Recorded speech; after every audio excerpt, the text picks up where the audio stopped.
అందరికీ నమస్కారం అండి. నేను చెప్పబోయే ఒక చిన్న కథ చెప్తున్నాను. అనగనగా ఒక 2 కాకులు ఉంటాయి. ఒక మగ కాకి, ఒక ఆడకాకి. అయితే నలుగురు పిల్లలు ఉంటారు వాళ్ళకి. ఉంటే వాళ్ళ జీవనం మంచిగా ఉంది. కొంతకాలం వరకు మంచిగా పిల్లలతోటి అన్యోన్యంగా ఉంటారు. అయితే కొంతకాలం తర్వాత ఈ మగ కాకి వేరే కాకితోటి సంబంధం పెట్టుకుంటుంది. పెట్టుకొని ఈ పిల్లల్ని తల్లిని పట్టించుకోవడం మానేస్తుంది మగ కాకి. లేచిన కాంచి వేరే కాకి దగ్గరనే ఉండటం అయింది. అయితే కొంతకాలం తర్వాతకి ఈ పిల్లలు తల్లి కలిసి తిరుపతి దేవుడి దగ్గర పోయి వాళ్ళ కష్ట సుఖాలు దేవుడికి చెప్పుకుందామని చెప్పి పోదాం అనుకుంటారు. పలానా ఆదివారం పోదాం దైవ దర్శనానికని. ఈ మాట ఆ ఉంచుకున్న కాకి తెలిసింది. తెలిసి వెంటనే ఆహా, నీ భార్య పిల్లలు తిరుపతి పోతురు, నన్ను ఎందుకు తీసుకుపోవు తిరుపతికి, తీసుకుపోతావా తీసుకుపోలేదా అని ఒకటే గొడవ చెప్పడం ప్రారంభించింది. ఈ మగ కాకి విసుగొచ్చి నా భార్య పిల్లలకి నేను చెప్పలేదు తిరుపతి తీసుకుపోతాని, నేను వాళ్ళ ఇంటికి పోవట్లేను, వాళ్ళ కాడికే పోవట్లేను, నేను ఎందుకు తీసుకుపోతాని మగ కాకి ఈ చిన్న కాకితో చెప్పడం మొదలుపెట్టింది. అయినా ఈ చిన్న కాకి రెండో కాకి వింటలేదు మాట. సరే తిప్పోదామని చెప్పి ఒకరోజు తిరుపతికి వీళ్ళు ఇక్కడి నుంచి మొదలయ్యారు. అక్కడ భార్య పిల్లలు, అక్కడ తల్లి కాకి నలుగురు పిల్లలు కలిసి అక్కడ దేవుడి కాడికి కష్ట సుఖాలు చెప్పుకోవడానికి పోతుండ్రు. అట్లా ఆకాశ మార్గాన పోతూ ఉంటే కొంత దగ్గర పోయేసరికి కింద వర్షాకాలం కదా, కింద వాగులు ఊరలు బాగా పారుతున్నాయి నీళ్ళతోటి. పిల్లలు కాబట్టి సంబరంగా అమ్మ ఈ నీళ్ళలో ఆడుకొని కాసేపు పోదామని చెప్పి పిల్లలు అడుగుతారు తల్లిని. అనేసరికి పిల్లల మాట కాదని లేక తల్లి పైనుంచి పోతూ చూసిరు కదా కిందికి దిగుతారు. దిగి ఈ నీళ్లు బారే వాగులలో అక్కడ ఇక్కడ పిల్లలు ఆడుకుంటూ తంగడి చెట్ల మీద, వెలుతురు పూల మీద, రకరకాల పూల చెట్ల మీద ఎగురుతారనమాట. పిల్లలు నీళ్ళలో ఆడటం, చెట్ల మీద ఎగరటం, నీళ్ళలో ఆడటం, చెట్ల మీద ఎగరటం చేసిర్రు పిల్లలు తల్లులు ఆనందంగా. అయితే ఆ చెట్లకున్న పూత మొత్తం తంగేడు పూత, ముఖ్యంగా తంగేడు పూత, వెలుతురు పూత మొత్తం ఆ తడి మీద పిట్టలకి మొత్తం కాకులకి తడి మీద మొత్తం అంటుకుంటుంది పూత. అంటుకునే వరకు ఎండకి దగదగ మెరిసిపోతున్నాయి. అయితే పైనుంచి ఈ మగ కాకి వేరే కాకి ఉన్నాయి కదా చిన్న కాకి, అవి రెండు పైనుంచి పోతూ ఆహా, నీ భార్య పిల్లలకి బంగారం బాగా చేపించేసినావు, నాకు కొంచెం బంగారం తెమ్మంటే తేవు అని పంచాత పెట్టుకుంటుంది ఆకాశంలోనే పోతూనే.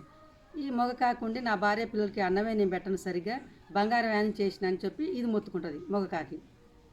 అయినా ఈ కాకి వినలేదు. అయినా సరే ఇప్పుడు నీ భార్య కాకి కాడికి పోయి అంత బంగారం మీకు ఎట్లొచ్చింది, నేను మీ దగ్గర లేను కదా అని చెప్పి కనుక్కొని రా నా కాడికి, అట్లయితే నీతో పాటు తిరుపతికి వస్తా, లేకపోతే రాను అని కైలాటం పెట్టుకుంది ఆకాశంలో పోతుంటేనే. ఇక దాని మాట కాదని లేక సరే అని చెప్పి ఒక చెట్టు దగ్గరికి వచ్చి చెట్టు నీడలో కూర్చోబెట్టిండి చిన్న కాకిని, ఉంచుకున్న కాకి ఆడబెట్టి చెట్టు నీడలో పెట్టి భార్య కాకి కాడికి పోతాడు. భార్య కాడికి పోయి ఏమే నేను మీ దగ్గర ఉన్నప్పుడు మీకు అన్నం కూడా సరిగ్గా పెట్టలేదు, నీకు మన నలుగురు పిల్లలకి ఇంత బంగారం ఎట్లా వచ్చింది, కొంచెం చెప్పవా అని చెప్పి బాగా రిక్వెస్ట్ చేస్తున్నమాట, బతిలాడుతుండు చెప్పిందాక. ఇది బాగా ఆలోచించింది భార్య. ఇన్ని రోజులకి నా దగ్గరకు వచ్చిన బంగారం అనుకొని అని చెప్పి ఆలోచించి, ఏం లేదయ్యా, పిల్లలు నేను దేవుడి దగ్గర పోతున్నాం కదా మా కష్ట సుఖాలు చెప్పుకుంటానికి, పోతూ ఆ కట్టె పుల్ల ఈ కట్టె పుల్ల, ఆ కట్టె ఈ కట్టె, తంగేడు కట్ట, ఆ కట్టె, తుమ్మ కట్టె, సర్కారు కట్టె, ఆ జిల్లేడు కట్టె, అన్ని రకరకాల కట్టెలన్నీ పేర్చి ఒక పెద్ద కట్టెల మంట ఏర్పాటు చేసి దానికి నిప్పు పెట్టినాం. దూళ్ళ మండుతుంది కదా మంట, ఆ మంటలో దూకినాం నలుగురు పిల్లలు నేను. అంతే, బంగారంతో బయటకు వచ్చినాం అని ఆడకాకి చెప్పింది భర్తతోటి. చెప్పేసరికి మోగకాకి ఆనందం పట్టలేక, ఓ ఇంతేనా అని చెప్పి వెంటనే అక్కడి నుంచి తుర్రుమని ఎగిరి చిన్న కాకి పోయిండు. పోయి ఏమే ఊకే నువ్వు నా మీద పంచాయతీ పెట్టుకున్నావు బంగారం అని, ఏం లేదు సింపుల్, ఆ కట్టె ఈ కట్టె ఒక దగ్గర వేసి మంట పెట్టి మంటలు దుంకిరంట వాళ్ళు, కథం బంగారం అయ్యారు, మనం కూడా అంతే చేద్దామని ఈ మగ కాకి ఆ కాకితో చెప్పిందంట ఆడకాకితోటి. అయిన దానికి సరే ఇంకా ఎందుకు చూస్తున్నావు, ఇప్పుడు బంగారం వేసుకుని తిరుపతి పోదాం మనం దారిలోనే అని చెప్పి దబా ఆ కట్టె ఈ కట్టె అంతా ఒక దగ్గర వేసి పెద్ద మంట పెట్టింది. చిన్న మంట అయితే బాగుండదని పెద్ద మంట పెట్టింది, చాలా బంగారం రావాలని. మంట పెట్టి మంటలోకి దుంకింది ఈ ఆడకాకి. దుంకేసరికి ఏముంది ఫ్రెండ్, మొత్తం రెక్కలు ఒంటి మీద ఉన్న బూరు మొత్తం కాలిపోయింది. కాలిపోయేసరికి మొగకాకి పక్కనే ఉంది కాబట్టి బరబరా అని ఆడకాకిని బయటికి గుంజి కాపాడింది. ఎంత కాపాడినా కానీ మొత్తం రెక్కలైతే కాలిపోయినాయి, ఆకాశంలో ఎగరలేదు కదా. అయితే ఇప్పుడు తిరుపతికి ఎట్లా పోదాం, నీ భార్య కాడికి పోయి వచ్చి నన్ను కక్ష కట్టి నన్ను చంపాలని చూసినావు నువ్వు అని పంచాయతీ పెట్టుకుంటుంది ఈ రెండో కాకి మగ కాకి మీద. అయితే చెప్తే వింటలేదు ఈ కాకి, మగ కాకి ఎంత చెప్పినా కానీ. వెనకపోయేసరికి ఇప్పుడు ఏం చేయాలని, నువ్వు తిరుపతి తీసుకెళ్ళాలి అంతే కదా, అని చెప్పి ఒక కట్టె తీసుకొచ్చి దాని కాళ్ళకు కడతాడు. ఏది ఈ కాలిపోయిన కాకి కాళ్ళకి కట్టి ఇటువైపు ఉన్న కట్టెని నోట్లో పెట్టుకుంటుంది మగ కాకి. పెట్టుకొని ఆకాశ మార్గాన పోతుండ్రు. పోతుంటే ఈ తలకిందులుగా ఉన్న ఈ కాకి ఉంది కదా, మొత్తం రెక్కలు కాలిపోయి చెట్లు పుట్టలు గుట్టలు చూసుకుంటా, అబ్బా ఎంత బాగున్నాయి ఇక్కడ, ఈ చెట్లు బాగున్నాయి, ఈ గుట్టలు బాగున్నాయి అని చెప్తా ఉంటుంది. అయితే ఈ నోట్లో కట్టె ఉండటంలో ఈ మగ కాకి మాట్లాడడం రావట్లేదు.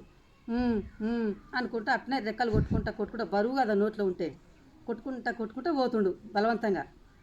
ఆహా, నీ భార్య కాడికి పోయిచ్చినావు నాతో మాట్లాడతలేవు, నీ భార్య కాడికి పోయిచ్చినావు నాతో మాట్లాడతావు, ఎందుకు మాట్లాడతలేవు చెప్పు అని ఆ నోట్లో ఉండి ఊకే మాట్లాడుతుంటే కోపం వచ్చి, ఏందే నీతో మాట్లాడేది నోర్మి అని మగ కాకి ఒక్కసారి అనే వరకు నోట్లో ఉన్న కాకి నోట్లో ఉన్న కట్టె మాత్రం ఊడి కింద పడి ఒక రాళ్ళ మీద పడుతుంది. పడి కింద పడ్డ కాకి తలవలి వస్తుంది. అప్పుడు మగ కాకి బుద్ధి వచ్చి తన భార్య పిల్లల దగ్గరికి పోయి అప్పుడు నా తప్పని క్షమించని వేడుకుంటుంది. అప్పుడు భార్య పిల్లలు భర్త అందరు కలిసి తిరుపతి పోయి వాళ్ళ దేవుని దర్శనం చేసుకొని హ్యాపీగా ఉంటారు. ఫ్రెండ్, ఇది నా చిన్న కథ. లైక్ చేసి సబ్స్క్రైబ్ చేయండి.